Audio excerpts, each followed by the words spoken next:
1st of April 1754. The inn, known locally as the Sign of the Coach and Horses, was dimly lit. There was noise and chatter amongst the patrons that drank and feasted there. Lots of characters, some I wouldn't want to meet down a dark alley, least not during the 18th century, and so close to the notorious Fleet Street of London. Elizabeth Solomon was not sitting alone, but tucked away in the corner with Hannah Brockhouse, chatting and eating a meal that consisted of beef. They both downed a pot of beer and spoke about the day's events. The execution of highwayman Samuel Dean at Tyburn. This was not any execution either. Sam Dean was a close companion of Elizabeth's husband, Daniel Solomon, and her husband was distraught over the death of his friend. Dean met his end just before 9 a.m. that morning. It was a Monday, and 2 carts of condemned men made their way from Newgate Prison to Tyburn. Sam was in the second cart with a William Wilson and John Arnold. In total, 6 men met their end. They prayed fervently and behaved well, but unhappy and melancholy. They were, of course, about to meet their Maker. Sam was indicted of highway robbery against Richard Parham, of which he assaulted and stole 1 silver pocket watch. That morning, Elizabeth and her husband Daniel watched as he hanged. But the night was not over. As the evening grew late and the sun had set, just as the night did, the story grew darker. Welcome to the 11th of our 13 terrifying stories for Halloween. Today we are going to take a deep dive into the final days of Elizabeth Solomon, née Bone. This is a true story and makes up just one of the dark and twisted tales that exist in my family history.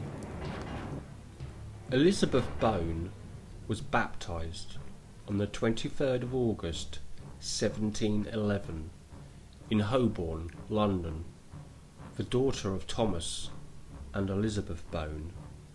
The family was comfortable in means, but may have earned a living in unscrupulous ways and had connections with many of the darkest characters in London at the time. She married one such character on the 15th of November 1733 in Shoreditch, a Daniel Solomon, who had very dark beginnings. He was the grandson of John Bennet of Bagshot and great-grandson of the notorious William Davis, the Golden Farmer. It is believed that John Bennet was black, which would certainly account for the North African DNA that flows through my veins. After finishing their meal in the inn, Hannah Brockhouse accompanied her companion Elizabeth to her apartment in the Coach and Horses yard. Whilst they awaited Daniel to arrive home, Elizabeth continued to drink. She was often drunk, and her husband often said she had knocked out her link. It was one of his favourite terms for drunkenness. An hour had passed, and Daniel entered the apartment. He was still wrought with anger over the passing of his friend.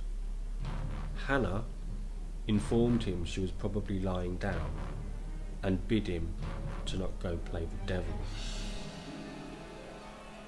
He was often regarded this way. He struck her on many occasions, and Hannah was afraid he would do the same tonight. Daniel pushed her to the side and ascended the stairs.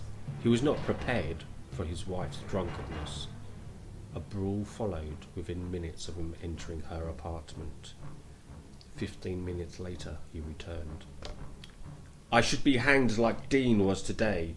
Go to my wife, Hannah, and see to her," he grunted, "or she will bleed to death."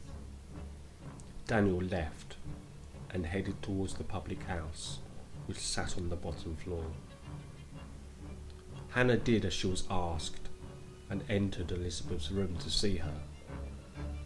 Elizabeth had been beaten badly with a broom and pushed hard to the ground.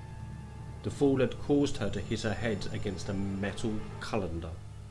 She hit the object so hard it had cracked her skull and caused a huge gash that would not stop bleeding. As best as Hannah could, she tried to stop the bleeding. She used gin to clean her wound and loaf soap to stop the blood, but neither worked. Hannah braved Daniel once more and asked him to fetch a surgeon, but he refused and said he had no money. Eventually, he borrowed a shilling for coach travel and took Elizabeth to the charity ward at Bethlehem Hospital, where he left her there. Elizabeth grew frail and vomited on many occasions. The wound to her head swelled drastically, and within a fortnight, 3 hours and a half, she had died. It was the 16th of April, 1754.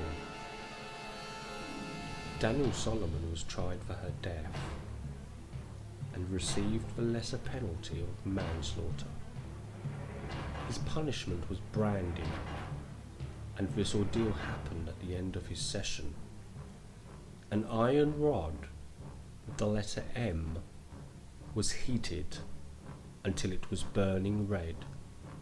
His hand was placed down and open, and the letter scalded onto his thumb, so no room was left for another conviction. If convicted again, the Tyburn tree would await him, and he would meet his fate by the same means as Samuel Dean had done, hung until dead.